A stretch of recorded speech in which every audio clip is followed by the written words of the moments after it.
We stare directly into the eyes of every painful truth, not letting it define us. We decide what to choose.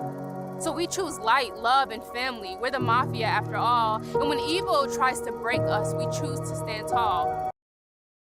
That is Jillian Hanesworth in a written and performed piece for the Buffalo Bills on choosing love over hate. She finishes her time as Buffalo's Poet Laureate later this year. And joining me live in studio is Jillian. Thanks so much for coming in. I know it's been a long year. You've done some great work. What's it been like being the Poet Laureate? What has it done for you and as well as for the city that you've been fighting for? Yeah, it's been an experience I really couldn't even imagine.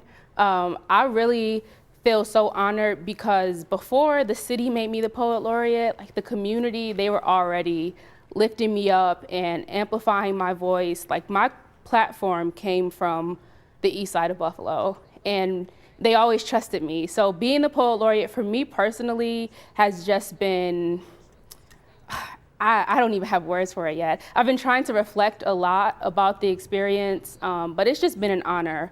And I'm hoping that for the city, it's really shown the importance of preserving the history and tradition of storytelling. Yes. It's shown the importance of making sure that the community has a voice. And more importantly, when people see me, a girl from the east side of Buffalo who's become the first Poet Laureate of this city, I hope it shows them that we can all do that. Like we all have a voice. I am not the community's voice. I'm just one voice that the community chose to trust, and I hope other people use theirs too. The fact that your voice was used to be part of a video for the Buffalo Bills as well as the Buffalo Sabres, what did that mean to you? That was big.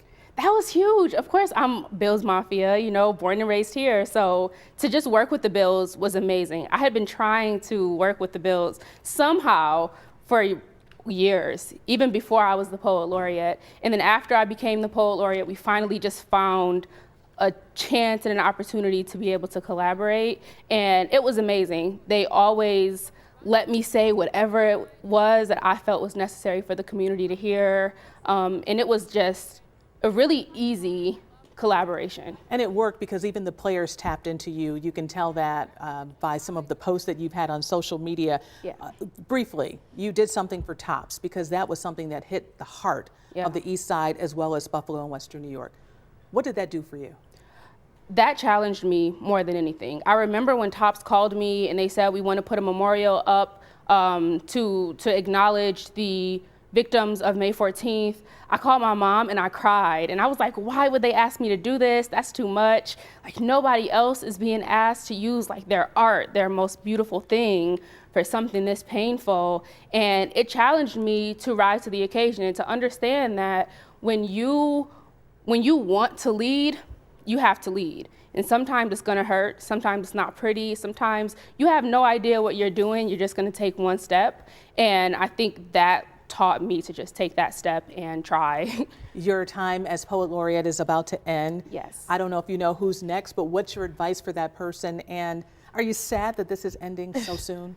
I'm a little sad because this has just been something that I cared about more than anything for so long, but I'm happy because it means that it's sustainable. You know, if it's just me, it defeats the purpose. So we're bringing in other voices and I'm really excited about that. My advice to the next Poet Laureate would be, remember that it's not about you. It's about the community. It's not a crown, it's a service role. So roll up your sleeves and get ready to use your art to represent our people. One of the things you said, the revolution will be direct and unwavering, and you lived up to that, didn't you? I tried my best and I will continue to. We appreciate you, Jillian, for coming into Channel 2 on the 530.